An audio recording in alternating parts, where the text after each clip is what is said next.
My name is Anna Marie and welcome to Actual Spinster, and today I wanted to do a discussion about the book Poor Things by Alistair Gray and also the recent-ish film Poor Things, also called that, directed by Yorgos Lanthimos and starring Emma Stone. I guess I should give you like a little plot summary, but I would say that whilst in the kind of main chunk the film and the book have a same or similar plot, the book has a framing narrative and also multiple points of narrative instability and or tension in a way that the film does not at all engage with, or like very minimally does, and certainly not in terms of the frame narrative. The story of the film, I guess I'll say, is and I will be spoiling both, but I don't really feel like you can spoil the film in any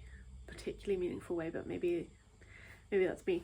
Basically, the film tells the story of a woman called Bella Baxter who is created by this man called Godwin, and he takes this sort of 25-year-old, or like this woman who kills herself, is pregnant. This is sort of in the Victorian era, but the film is way looser with the sort of timing, and or at least like the signifiers of timing, than the book is.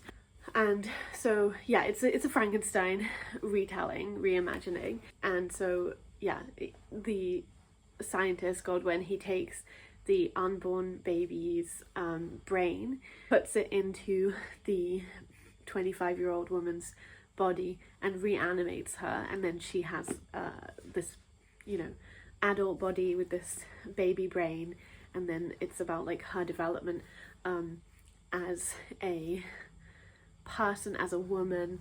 So I didn't really like the film very much. Full disclosure, I don't like Emma Stone, so that's not going to help me. Also, I have watched The Favourite by Yorgos Lanthimos, which like I didn't hate or anything, but I did think was like not great. Like it was okay, and I also felt like there was a very sort of particular kind of male like approach it had towards sexual violence that made it into some really blasé in a way that I didn't like. Yeah, I didn't like that. But anyway, I haven't watched that film for a while. I might rewatch it now, I'm interested. But yeah, so that's sort of the context, I guess, for the film and me. And I did read the book before I watched the film, partially because I wanted to watch the film and like get involved with the conversation about it, but also because I thought the book sounded quite interesting to me in terms of what I'm interested in. Another actual thing before I talk more in depth is actually though that I will try to read it again at some point, but I don't really like Frankenstein by Mary Shelley, which obviously this is all based on.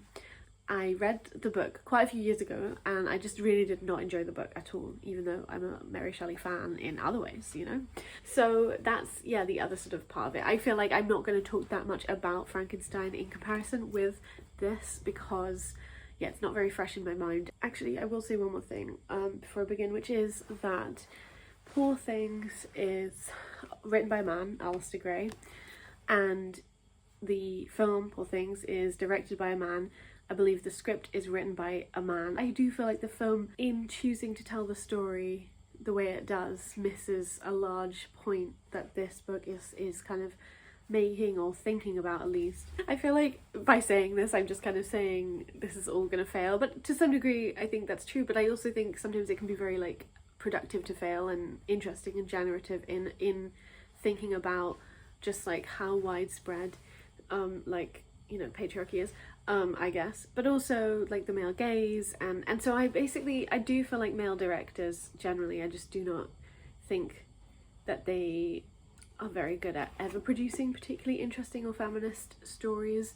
I think a lot about The Handmaid, is that what it was called? Handmaiden, which was the retelling of the Sarah Waters novel Fingersmith, where it's, this like lesbian story directed by a man, and then there are these scenes where they recreate, in fact it's very much about like the male gaze and sort of like, yeah, like lesbian sexuality as a commodity for men's consumption, and then the film, whilst knowing that that's what it's about, reproduces that, especially near the end, like when the two main characters have sex with each other. They do it in a way that was literally like part of this like very like sexually violent stuff that was going on with one of the characters. Anyway, whatever, maybe if you have seen that film, I actually will leave a really great video, I feel like Verily Bitchy made about it in the description box if you're interested. But anyway, I feel like that is also honestly the problem with most male directors, and not just in terms of like lesbian or like queer women's sexuality, also just in general, with how they represent women. I hope one day that won't be the case, but I do think it is. Yeah, I guess I'll talk maybe more about this as I go on, because sex is quite a large part of the film. It's like a somewhat part of the book, but I think that I understand that it's useful as like a short form way to maybe express like character in film and stuff, but I also think it can become really lazy, and then especially in terms of like thinking about like feminist filmmaking, it becomes deeply fraught by male ideas about sex, or like a kind of voyeurism that is like part of men's sexuality or like men's approach towards women. And I think I'm not sure how much I want to especially talk about it, but I do feel like part of the film kind of takes away some of the like horror and the ghoulishness of the scenario created by Godwin Baxter, and also the other character in this, McCandles, who's actually called Archibald in this, who they changed his name from, right? And I think that was kind of weird. Like, why did they do that? I sort of lost what I was saying. So anyway, moving on. I would say like a synopsis for Poor Things, the book, is a bit different. It goes more like this. The writer, Alistair Gray, finds a book on the street left out. Actually, another man does. And then he gives it to Alistair Gray to publish. So whatever. And Alistair Gray is like very fascinated by the book. It says sort of in the documents found around it that it's like the only book created, and then with the book there's a letter, and the letter is from someone called Victoria McCandles, who says hopefully this will only be opened in like 50 years after, you know, like the horror of what is like being described, and like the horror of the man who even created it will be like long dead, so my ancestors will be like okay and it won't be horrible, but for now this is horrible and it's all untrue. It's just all totally made up. And then we have Poor Things. So we have it from the perspective of Archibald, who's writing about his friend Godwin Baxter creating Bella Baxter. And then within that narrative we also get letters back from Bella, as well as a couple other people, but yeah, which recounts her adventures, particularly like when she runs away with Wedderburn, which she does in the film as well, obviously. And then finally at the end we have the full letter that was included with the book by Victoria McCandles, and we also get a kind of notes section right at the end, notes in critical history by Alistair Gray, which again is like this. I think, as you can see, the book itself is much more interested in playing around with fact and fiction, with history and with storytelling in a way that the film doesn't really take advantage of. There are a couple times I was thinking about ways it potentially plays with the form of a film in order to kind of draw attention to the fact it's a film, because there's also a lot of like very self-aware comments in this in terms of like literature. So like one of the my favorite sex worker, who's a socialist, she talks about, Toinette, that's the name. My best friend here, Toinette, is a socialist, and we often talk about improving the world, especially for the miserable ones, as Victor Hugo calls them. Though Toinette says Hugo's special insights are très sentimental, and I should apply myself to the novels of Zola. So again, you can kind of see the sort of like position the book is like taking and putting itself into via all of these various discourses that it's engaging with. And I think the film just does that in a very like surface level, shallow way, if it does engage with stuff at all. It is sort of hard, like I believe that films and novels are two different mediums, so I don't want to just spend the whole time saying this was in the book and this wasn't, or like this failed in the film but it was interesting in the book. But I do think that a film adaptation needs to get the essence of the story, and I don't really think that it did this with that, because what's interesting about the frame narratives and also the times when so you have like this introduction, right, that Alistair Gray writes about, and he's fully convinced by the story of Archibald, and the man who originally found it, who gave the book to Alistair Gray to publish, he doesn't believe that it's real. He thinks it was like unhinged, bizarre discussion. So then you have this idea not only of this man creating this sort of perfect woman who's this like child, but also 25 years old, like her body, in a way that is very like sexually violent, very violating. Like he took the body of a woman who killed herself, an act of agency, you can describe that as, and took it away from her to reanimate her with the brain of her unborn baby. Like that is so sort of fantastically like misogynistic, violating bodily autonomy, like just so much so.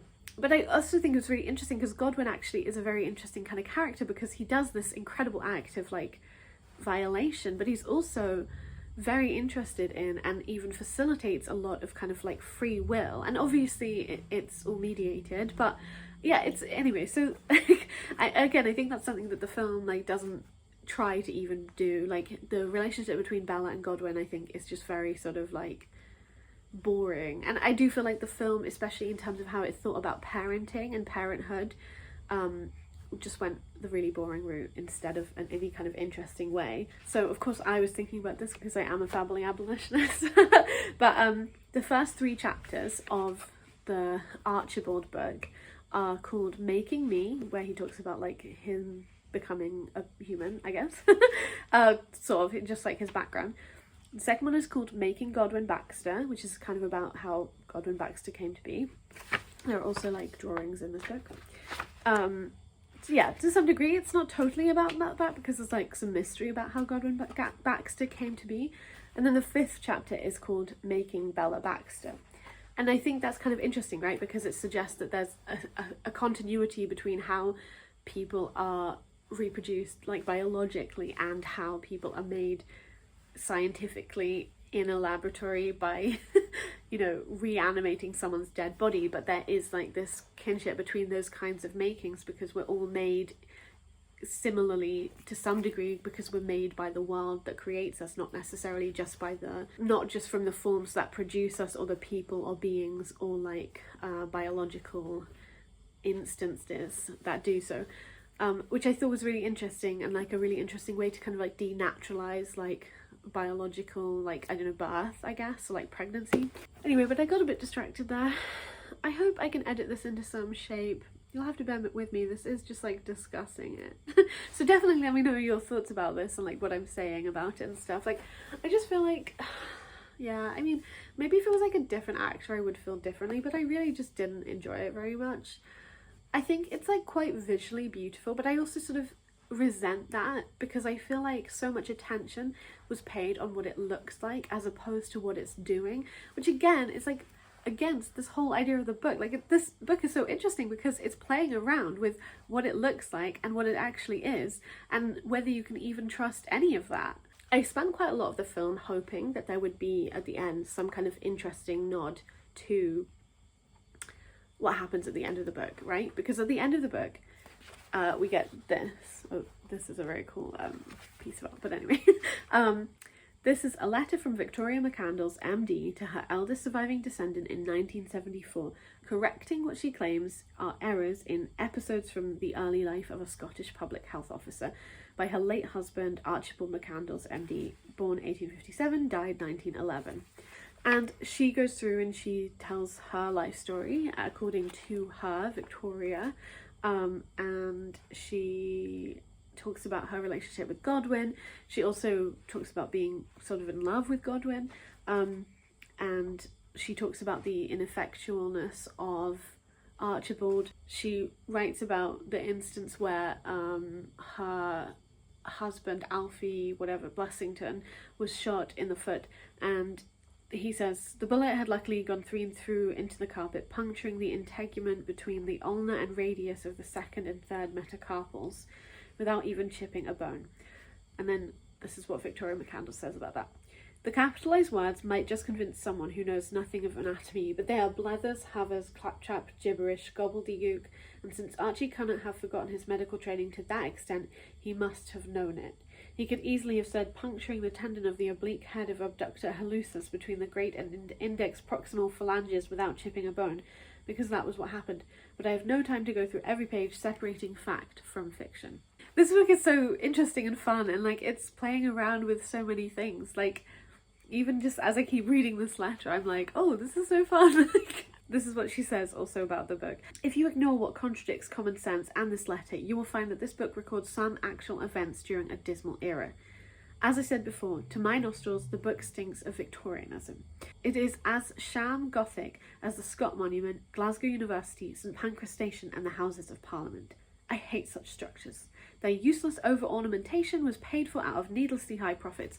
Also very interesting because this book is, I would say, a Gothic novel, right? Sorry if the lighting has changed. This book is also very much interested in capitalism, socialism, money in general, and in that sense, I also feel like there's like a couple references to sort of people being socialist or socialism in the film. There's a bit where Bella says like, oh, I'm a socialist, and then of course her beautiful friend the sex worker Toinette says like, I'm a socialist, we're going to a socialist meeting. And I think there's one little bit with Harry Astley as well on the ship, but none of it is in the same depth as this, and none of it kind of actually engages with socialism in any sort of meaningful way. And I think that's also where, because you lose the framing, you lose a lot of the interesting takes about healthcare and like healthcare as a system that under capitalism is very unfair and is about actually continuing misery as opposed to preventing or curing it. Archibald and Godwin, they have conversations about the state of healthcare and about like what the best thing to do would be, and Bella does ultimately become, or Bella/Victoria does ultimately become a doctor in both the film and the book. Like, it just feels, yeah, kind of lacking to me. I meant to say this earlier, but I will say that I think one way that the film tries to kind of in some way introduce some of the formally inventive and like therefore questioning the narrative kind of like tactics of storytelling are things like the perspective shifting a lot. So the scenes are filmed and then it's like concave or convex or whichever, I can't remember, where the lens is kind of made like people's faces distorted.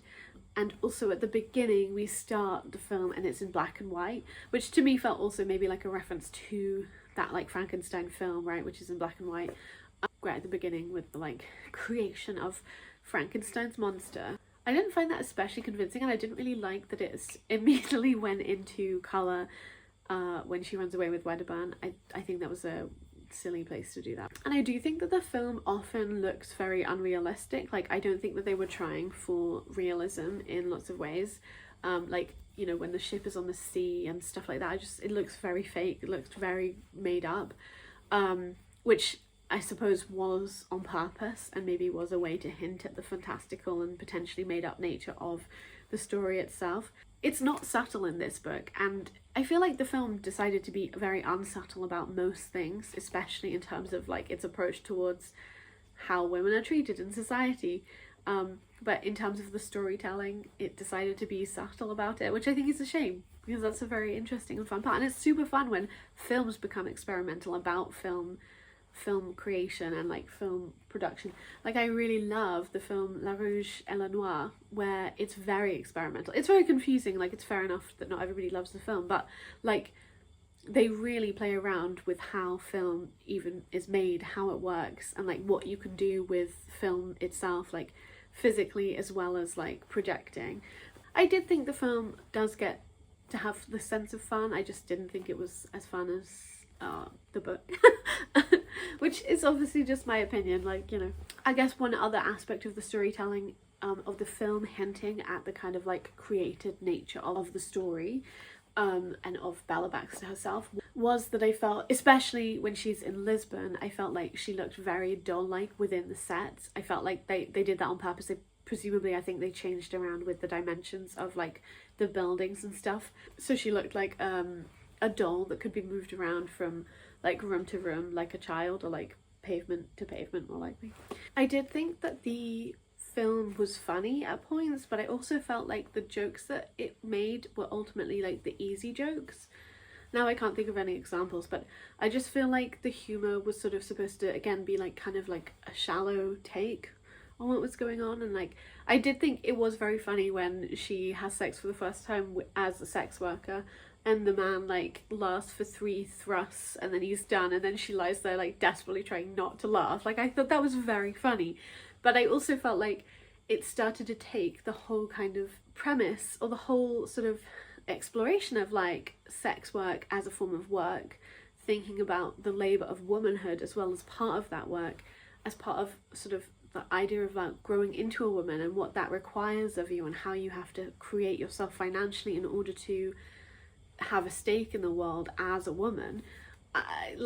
Because of that joke, I feel like it just cut, and a lot of the jokes around the sex worker sort of episode of her life I felt was just very like kind of boring and normy about like sex, and instead of, and I mean I was glad that like they didn't represent it like, and then she found it really difficult and cried or something, because I do think that people often have this very particular kind of moral idea about sex work, and I think it's really good to like treat it as a form of labour, which means it can be horrible and exploitative, but it can also be mundane and messy and maybe gross, but also potentially funny and sweet and tender and weird, like whatever. Okay, well, I've forgotten what I was going to say. I'm so sorry. I hope this video makes some degree of sense to someone.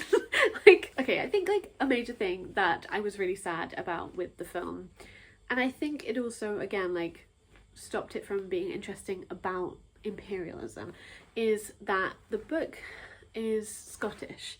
Like it's a Scottish author, but also like it's got various things that are clearly Scottish. It uses particular Scottish terminology sometimes, but also yeah, there's even a kind of like self-consciousness about that, in the sense that, let me see where it is, at one point Victoria talks about being told, so again it's also thinking about like the constructed nature of Scottish identity and what exactly that construction relies upon, which perhaps is imperialism, and then it's like it contrasts itself with sort of Britain as a way to be like, well, we're not like that, or we do imperialism better than English imperial. Like it's interesting in that sense. So Victoria McCandles is originally like from the north. In the book they talk about how when she speaks she has like a slight northern accent.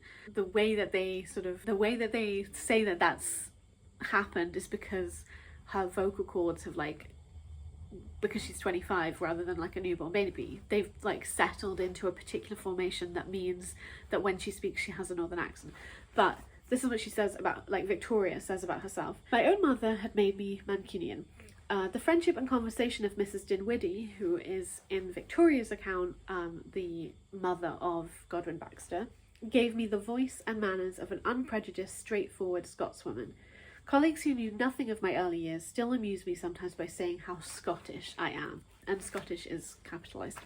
Yeah, and there's lots of conversations too between Bella Baxter and people like Harry Astley, as well as this American who doesn't show up in the film called Dr. Hooker, who is like a missionary, and they have these conversations about imperialism and about the world at large, and about Scottish interests as well to some degree. I think it was just a shame that it wasn't engaged with at all. Like they completely took it out, except from the occasional Scottish accent from Willem Dafoe, who, no offense, but like his Scottish accent was so bad. Like I mean it came and went like anything, and also it just like wasn't very good when it was there, you know.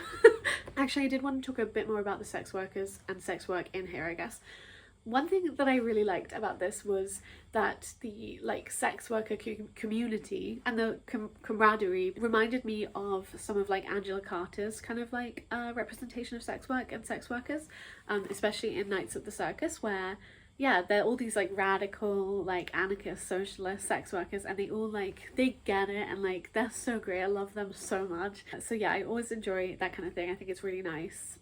I feel like it's not, well, maybe that's not fair, but I feel like I don't really read that many books that are published post 2000 that have interesting stuff about sex work, except from like very recent, like I don't know, trans queer stuff. One thing that I really disliked that was changed in the film was that like they made the woman who owns the brothel whose name I don't remember, but yeah, they made her into this sort of like cruel mistress, you know, and like she bites Bella's ear for some reason, and it's painful and horrid, and then she's really cruel to Toinette in a way that I really didn't like. But in the book, she's not like that at all. She does, there is this like bit where there is like tension between her and Bella because of something that Bella did, and then in order to like keep her brothel license, she gave away Bella's like earnings, which obviously wasn't great, and like, you know, but she's not cruel. Like, there's a reason and a rationale behind what she did, and like, yeah, whereas instead it sort of made it into this like weird sort of slightly ghoulish, and again that felt very much as like part of this sort of fantasy of like brothel working, like male fantasy of like sex work. And anyway, yeah, I didn't like that. Like, I know I'm a man-hating dyke, but I did like this book, even though it is written by a man. But I feel like it's a man trying to engage with the fact that, like, men have created a male gaze on women, and whether or not men can get out of that. And the sort of answer is maybe, depending on who you believe. Like, the fact that, so it ends with Victoria Candle's letter, but then it actually ends with Alistair Gray's notes and critical, whatever he calls them, critical and historical notes, which means that we have his voice in our head at the end instead of Victoria's, and he obviously believes in Archibald's story, not Victoria's. But like in that, there's this like very funny sense of like Alistair Gray being deeply foolish. Like, okay, there's this note here that made me laugh so much. Okay, so page 274. Yet why did he not make it more convincing? In the 22nd chapter, ... he says, the bullet had luckily gone clean through, but it's the bit that I read already. Blethers have his claptrap gibberish and gobbledygook. That's the end of the quote that this note is referencing. Okay, and then Alistair Gray's note says, if Dr. Victoria had loved her husband more, she would easily have seen why he wrote this claptrap. Archibald McCandles obviously wanted her to edit his book for publication. This, the only part of it which she had the experience and medical training to correct, was his way of asking for her collaboration, but she could not see it. So like, obviously, you're not supposed to take what Alistair Gray, as in like not the author of the book, but the author of the introduction and the notes, you're not supposed to take what he says totally seriously when he writes that like, oh, your husband, he just desperately wanted you to edit his manuscript, which is why he wrote a silly mistake.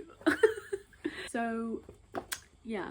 I also do think, like, I understand that there's some just, like, there's always going to be some tensions, at least in terms of, like, under patriarchy and capitalism, with representing sex, like, in books and on screen, especially in terms of women.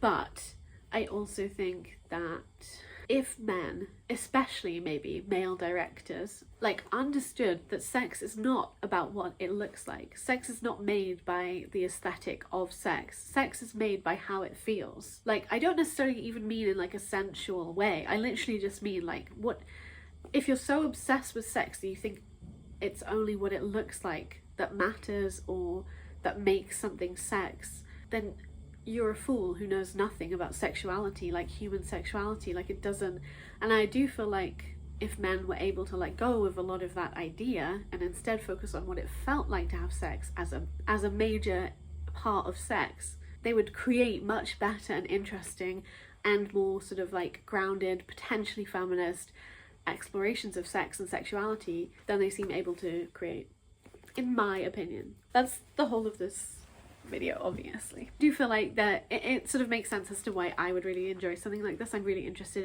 in like healthcare and also Victorians and like the Gothic novel and like the novel form itself. Again, like, I feel like it must sound like a broken record, but I do really enjoy it when books like play around with that idea and like make you think about, you know, not necessarily in terms of like reliability. I think that can be kind of like a boring framework, because obviously I think especially as you grow older, you're like, oh, everybody is unreliable. We just are unreliable in different ways. And even a narrative that is not self-consciously or like particularly aware of being unreliable, that doesn't necessarily mean it's not unreliable. Okay, I have been like talking for a really long time, so I'm gonna stop here. Do definitely let me know your thoughts either about Poor Things the book or Poor Things the film, or the two together if you have experienced both mediums.